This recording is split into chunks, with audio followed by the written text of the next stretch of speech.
رب العالمين والصلاة والسلام على النبي الأمين وعلى آله وأصحابه أجمعين ومن تبعهم بإحسان إلى يوم الدين أما بعد فأعوذ بالله من الشيطان الرجيم بسم الله الرحمن الرحيم ومن أحسن قولا ممن دعا إلى الله وعمل صالحا وقال إنني من المسلمين رب اشرح لي صدري ويسر لي أمري واحلل عقدة من لساني يفقهوا قولي رب زدني علما رب زدني علما. قابل قدر علماء کرام خصوصاً سرپرست مجلس مولانا علاء الدین مدنی حفظہ اللہ، جناب ماسٹر جمال الدین حفظہ اللہ، مولانا افتخار الزماں حفظہ اللہ، اور ہم سب کے قریبی مولانا نور عالم ریاضی حفظہ اللہ، اور دیگر علماء کرام، نیز حاضرین، چھوٹے بچے، طلبہ اور ماؤں اور بہنوں اور خاندان، آج ہم لوگ اس مجلس میں جمع ہیں. یہ مجلس سال میں ایک بار منعقد کی جاتی ہے اور ہمیں معلوم ہے کہ اس پروگرام کو انجام دینے کے لیے، اس پروگرام کو کرنے کے لیے بڑی تیاریاں کی جاتی ہے. اس پروگرام کو کامیاب بنانے کے پیچھے مولانا نور عالم ریاضی حفظہ اللہ کی بڑی محنتیں شامل ہیں. مگر افسوس ہوتا ہے کہ بچے تو بچے، ہمارے بہت سے بڑے ہوشیار اور سمجھدار لوگ بھی اس معاملے میں لاپرواہ نظر آتے ہیں. خاص کر کے مجلس کی قدر کے معاملے میں بڑی لاپرواہی نظر آتی ہے. خاص کر کے میں اپنے چھوٹے بچوں سے کہوں گا، آپ سے میرا سوال یہ ہے کہ آپ کہاں ہیں؟ آپ کس جگہ پہ بیٹھے ہیں؟ آپ کو معلوم ہے کون سی جگہ ہے؟ کیا ہے یہ؟ جواب دیجیے، کوئی جواب دے. مسجد ہے، اللہ کا گھر ہے. یہ عام مجلس نہیں ہے، اللہ کا گھر ہے.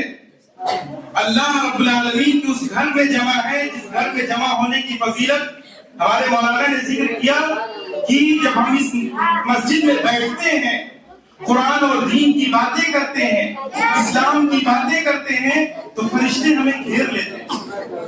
مجتمع قوم فی بیت من بیوت اللہ یذکرون اللہ ویتدارسونہ بینہم، کہ جب کوئی قوم اللہ کے گھر میں جمع ہوتی ہے اور اللہ کی کتاب کو پڑھتی ہے، اللہ کی کتاب کے بارے میں باتیں ہوتی ہے، تو حفتہم الملائکہ، فرشتے ان کے اوپر اپنا پر بچھا دیتے ہیں. وغشیتہم الرحمہ، اور ان پہ اللہ رب العالمین کی رحمت نازل ہوتی ہے. اللہ کی رحمت نازل ہوتی ہے، اللہ کی برکتیں نازل ہوتی ہے. اور ہم اس مجلس میں بیٹھ کر کے اگر ہم باتیں کریں، توجہ نہ دیں، تو بڑا افسوس ہوتا ہے. کون بچے تقریر کر رہے ہیں؟ باہر سے نہیں آئے ہیں، یہ ہمارے بچے ہیں. یہ وہی بچے ہیں جن کی چھوٹی چھوٹی کوششوں سے ہم خوش ہوتے ہیں، جن کی کامیابی سے ہم خوش ہوتے ہیں، جن کی کو کامیاب بنانے کے لیے ہماری ساری کوششیں شامل ہیں. ہمارا کمانا، اٹھنا، بیٹھنا، یہ گھر، یہ سماج، یہ معاشرہ، سب یہی بچوں کے لیے. لہٰذا ضرورت اس بات کی ہے کہ ہم ان لوگوں کی محنت کی قدر کریں. ہم یہاں اگر بیٹھیں تو اپنے بچوں کی ہمت افزائی کریں. یہاں پہ بچے جو کھڑے ہو کر کے تقریر کرتے ہیں، اپنی باتیں رکھتے ہیں، بڑی ہمت کی بات ہے. ورنہ یہاں کھڑے ہو کر کے اچھے اچھوں کا پیر کانپنے لگتا ہے، اچھے اچھوں کی زبان لڑکھڑا جاتی ہے، آواز گم ہو جاتی ہے. ان بچوں نے اگر اپنی بات رکھی، اپنے ٹوٹے پھوٹے الفاظ کو ہمارے سامنے رکھا، یہ بڑی ہمت کی بات ہے. ان کی ہمت بڑھانے کی ضرورت ہے. وہ مبارکباد کے مستحق. جہاں ہم یہاں بولنا سیکھتے ہیں، جہاں ہم یہاں تقریر کرنا سیکھتے ہیں، وہیں اس کے ساتھ ساتھ ہمیں یہ بھی سیکھنا چاہیے کہ مجلس میں کیسے بیٹھنا ہے. یہ تربیتی پروگرام سیکھنے سکھانے کی جگہ ہے، سیکھنے کی جگہ ہے. یہاں پہ ہم سیکھنے کے لیے آئے ہیں. تو جہاں ہم بولنا، بیان کرنا سیکھے، وہیں ہم یہ بھی سیکھیں کہ کیسے بیٹھنا ہے، ادب کیا ہوتا ہے، کس طرح سے بیٹھنا ہے، اگر ضرورت ہو تو کیسے جانا ہے.